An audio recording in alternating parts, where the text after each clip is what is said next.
Okay, I'm recording. I've been standing here for like 20 minutes trying to figure out how to look less like a clown. Why do I look so pale? I don't look this pale in real life. And then I tried 2 different lip shades. Both of them looked not good, just clownish. So I wiped them off, and that's why my lips look kind of weird. Also, my hair is green. It was supposed to be blue, but with the golden hue of my hair, it turned more of a teal greenish color. Though it's fading now. Okay, so the Criterion sale at Barnes & Noble is currently happening, and I thought I would do a recommendations video. I have not gone to Barnes & Noble yet. I do plan on going, but there's a specific title that I think I'm going to get for sure. I mean, I'm waiting for it to release, so I should get it since I'm not going until it comes out. I had kind of a hard time figuring out what I was going to recommend because in my mind, if I've talked about something, even just mentioned it once, even just mentioned it in a haul, in my mind it's like, I've already talked about it, and I don't want to repeat myself too much, which I tend to do. I feel like I'm usually recommending the same like 10 titles, not necessarily in recommendation videos, but overall throughout my videos. But first, I do have 4 titles where if you're new or if you need a reminder, you don't have these yet, pick them up because I love them. So first we just have Purple Noon, my favorite film from 1960. It's a French film directed by René Clément. It's spine number 637. Belle de Jour from 1967, directed by Louis Buñuel. Another French film. Spine number is 593. Another French film, we have Blue is the Warmest Color from 2013, directed by Abdelatif Kechiche. The spine number is 695. The only thing about this, well, I don't know, it could be a good and bad thing. This is a cheaper title, but that's because it's more of a bare bones release. In terms of supplements, it only has a trailer and TV spot, and then the essay in the booklet, which actually mentions, who is it by? By critic B. Ruby Rich. And that person mentions wanting, or like looking forward to the full release that Criterion will do of Blue is the Warmest Color, but they have yet to do that, so I don't know if they're actually going to do more than this bare bones release at this point. I mean, this was released in 2014, I'm pretty sure, like right after the release of the film, so I don't know at this point. It's been 7 years, so. And then lastly, I have an Australian film from 1975, Picnic at Hanging Rock, directed by Peter Weir. This is spine number 29. This specific edition, I'm pretty sure is not available anymore. This is the dual format edition that they used to do, and it also includes the novel by Joan Lindsay, though it doesn't include the final chapter. I won't get into it a whole bunch. I'm pretty sure you can look it up online if you want to read the final chapter, but basically Joan Lindsay's editor suggested taking out that final chapter that gives more of an explanation to things within the story, and then it was later published as Chapter 18, the final chapter, and the secret of Hanging Rock. So I think you can find that online, and if you want the book, I'm pretty sure there are specific editions that do include that final chapter. I just thought I'd mention that if you don't know. So, Picnic at Hanging Rock, these are all some of my favorite films. So, yeah, I won't get into them. On to the actual recommendations. I have 6 here, 2 of which I'm going to start off with that I don't own, that I'm thinking about getting. Again, I don't know for sure what I will be picking up during this sale. So first I have An Angel at My Table from 1990, directed by Jane Campion, which is spine number 301. An Angel at My Table is about New Zealand author Janet Frame. It's based on her autobiography, so it chronicles her life up to some point in her adulthood. It follows her as a child, then as a young adult, and then maybe like around her 30s. I actually don't know the age. And it has 3 different actresses who play Janet at these various times in her life. So as a child, it shows how important writing and stories and books are to her, as well as it shows her sort of troubled family life and how she comes from a poorer family. Also how mental illness plagues her family. And then into her young adult years, she is exploring her writing more, wanting to be a published author. Specifically, she has a lot of poetry and short stories, I'm pretty sure. But she's also struggling mentally, as well as she's just like an awkward and shy person. She's not very socially adept. And then as she becomes more of an adult, she struggles even more and is admitted to a mental institution where she is misdiagnosed. And this, there was definitely a turning point in the film for me where it was like so much harder to watch just because of the knowledge. And now we know better, but like what they knew then in terms of how to treat certain mental illnesses and what they thought of certain mental illnesses is just like, it's frustrating and it's hard to watch, especially knowing like what she goes through. I won't go into like too much detail here, but it's a lot. And also because it's a longer film, it's probably okay to split up into different parts and watch, especially if it is harder for you to watch something like that. But she does get out of the mental institution and then becomes more of a prominent writer and tries to be better in social situations as well. Sort of develops a relationship with a guy and so forth. I watched this when there was a bunch of Jane Campion films on the Criterion channel.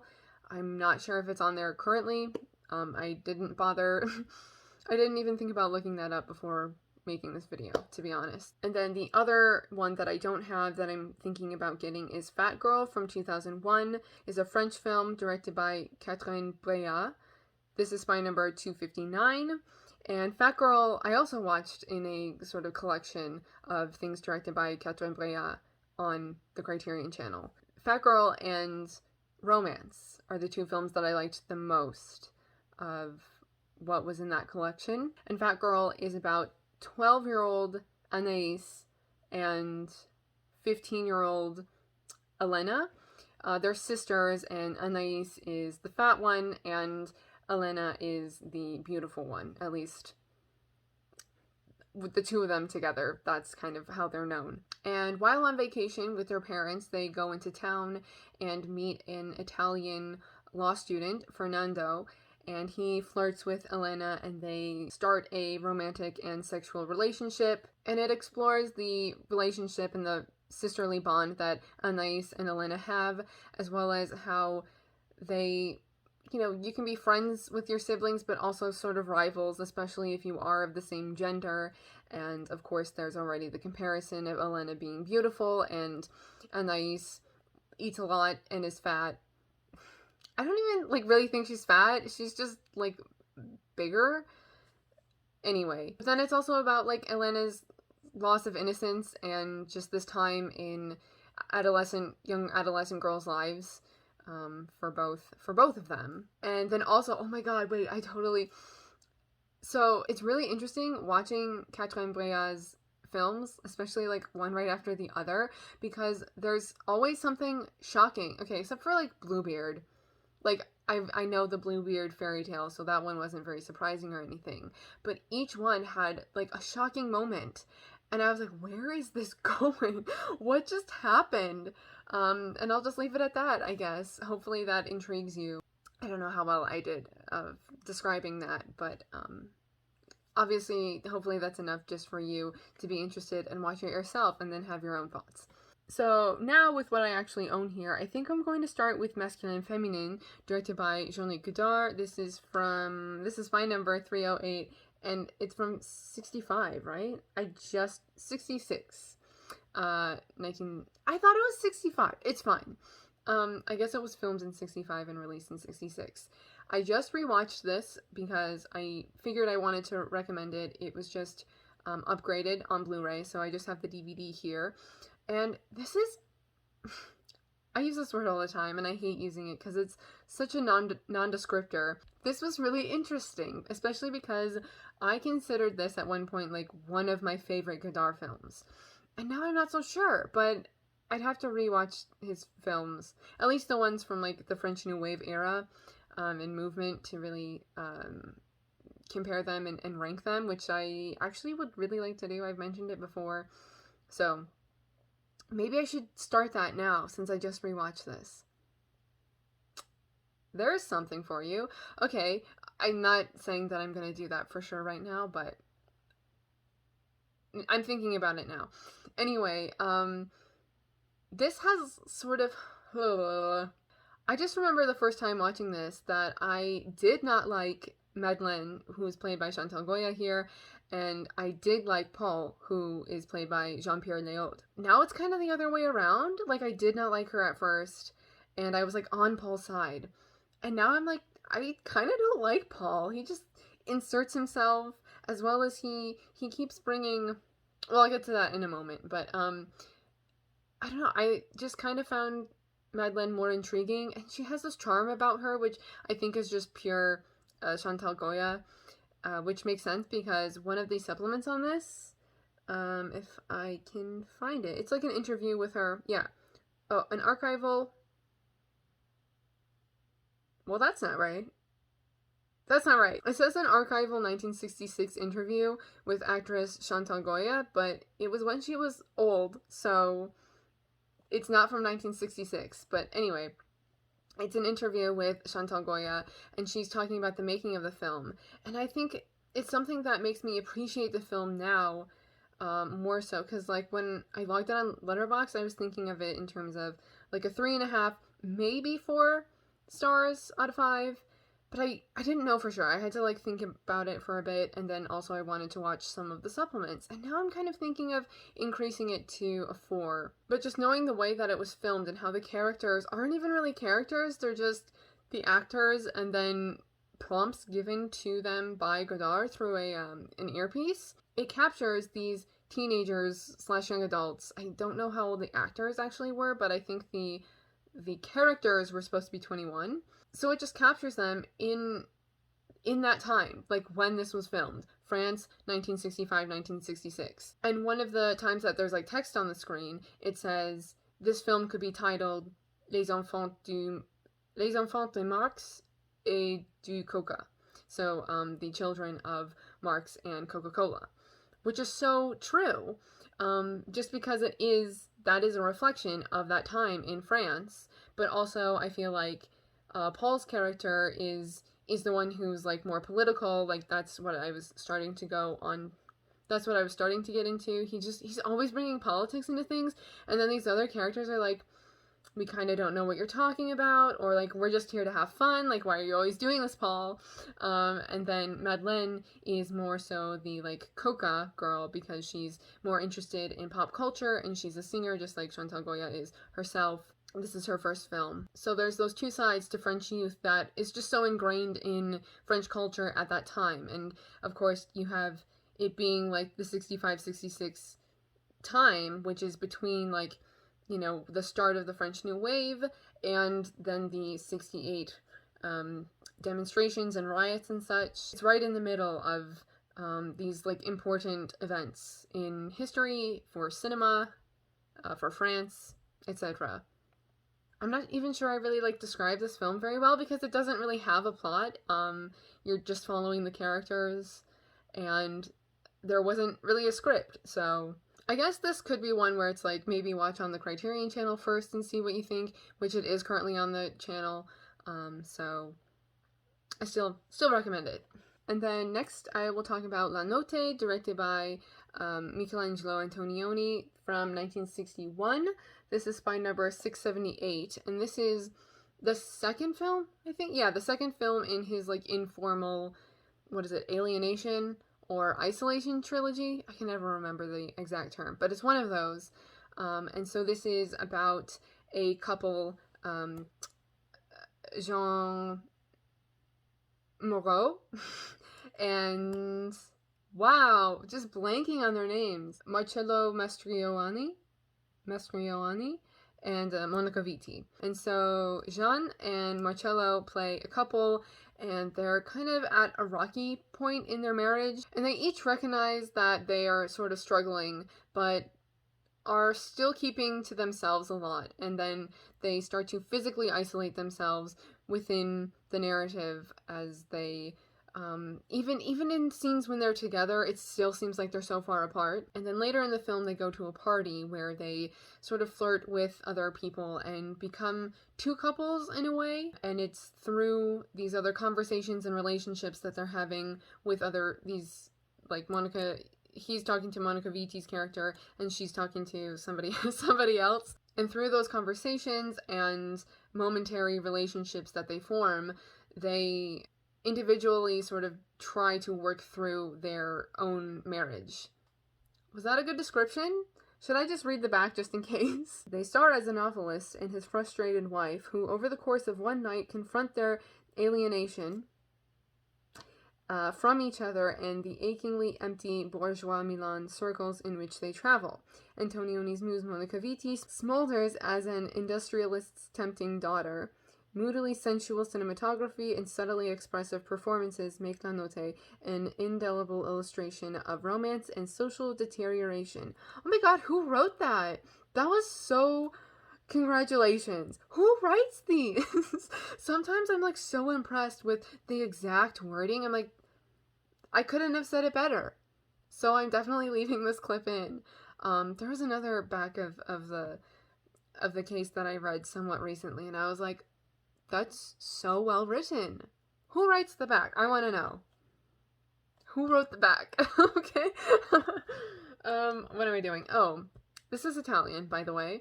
Okay, and then I have two films that I've rewatched sort of recently, just like this year. This year, even though it's already July, so, oh my god, this was in January, I think, that I rewatched this one. But it's still, like, sticking out in my mind a lot. So, here I have The Innocents, directed by Jack Clayton. This is from 1961. It's by number 727. And I think I have mentioned this before, but I have to mention it again because I rewatched it and appreciate it so much more and just love it so much more. I don't know how this did not become one of my new favorite films, like, beforehand, but now it's definitely on my favorites list of just overall. What do I have? Like 80 or 90 films in my favorite films list on Letterboxd that are just like, if I were to talk about these films, I'd be like, that's one of my favorite films. The Innocents has now made the list. This is an adaptation of Henry James's novella, The Turn of the Screw, and earlier in January is when I watched The Haunting of Bly Manor, which is also based on The Turn of the Screw, as well as other stories, ghost stories by Henry James. After watching The Haunting of Bly Manor, I wanted to rewatch The Innocents, and then since watching this, I've wanted to reread The Turn of the Screw, because it is actually, like, one of my least favorite things that I've read. I don't know if it just had to do with me not necessarily, like, being in the mood for it at the time. Maybe the writing was actually, like, not difficult, but you know how sometimes you read something and you're like, wow, I was too young, or, like, didn't have as much of an understanding of things. I don't know. I don't know if that makes sense, but I mean, it happens with movies too, where you can watch something when you're, like, a teenager, and then you can rewatch something, like, 10 years later and be like, wow, totally different experience. So I'm kind of hoping that happens whenever I get around to rereading The Turn of the Screw, which I should actually explain now since I haven't really talked about The Innocents. So this is about a governess who comes to Bly Manor to take care of two children, Flora and Miles, and they are precocious, sort of mysterious children. It definitely seems like they're keeping secrets. But then also the governess starts to see ghosts, or what she thinks is people, and then realizes are ghosts. And it's just her and the two children and Mrs. Gross, who is the housekeeper. It's about her mostly, like, trying to protect the children and figure out what is happening with these ghosts. But are the ghosts really real? There's a lot of ambiguity to this story overall, which I love. I love when things are open to interpretation and there's not necessarily, like, one definitive answer. So I guess I'll just leave it at that, at least in terms of the story. In terms of the film, this is so gorgeous. Wait, who did the cinematography? Is it going to tell me? Oh my god, it does. It says widescreen cinematography by Freddie Francis. And I just love the way that this film really takes advantage of the CinemaScope. Like, you can have something, like, using my frame here, you can have something, like, way over here in the frame, and then have something, you know, here, and they're both kind of in focus, but you can tell there's that, like, that depth there. Like, this could be actually, like, way back here is what I'm saying. it's just so well done. And then also just like the high contrast, it's gorgeous. And Deborah Carr is definitely one of my favorite actresses now. I mean, I knew I liked her before, and I love her. I love her in this. I love her in Black Narcissus, and there was a few other things that I'm just kind of Is it From Here to Eternity? Right? Is that she's one of the girls in that, right? Anyway, I love her, and she's great in this, and I love the costumes in this as well. Oh my god, it's just so good. So I highly recommend this. I also just think like I'm like kind of raving about it now because I remember liking it the first time around, but still not like being as impressed as I am now. And then lastly, one that I know I've talked about like within the last year, we have Portrait of a Lady on Fire, which I have to recommend because I rewatched this, I think on Valentine's Day actually. Sorry, blue is the warmest color. You've been replaced. No, I'm kidding. It hasn't been replaced, but if you're not new here, you'll know that I usually watch Blue is the Warmest Color on Valentine's Day, and this time around I watched Portrait of a Lady on Fire instead, because I wanted to rewatch it, and mostly just because I wanted to rewatch it. This is another gorgeous film, and I picked up on so much more the second time around. Granted, I did watch it the first time with a group of people. We were like chatting on Voxer while we were simultaneously watching it at our respective houses. So we were chatting and trying to watch the film at the same time. And just like I love the parallels to the myth of Orpheus and what happens between the two girls here. Oh, it's so beautiful. So this is about a young woman, Marianne, who is a painter, and she goes to this island to paint a portrait of Eloise and also be a companion to her, but Eloise doesn't know that she is being painted.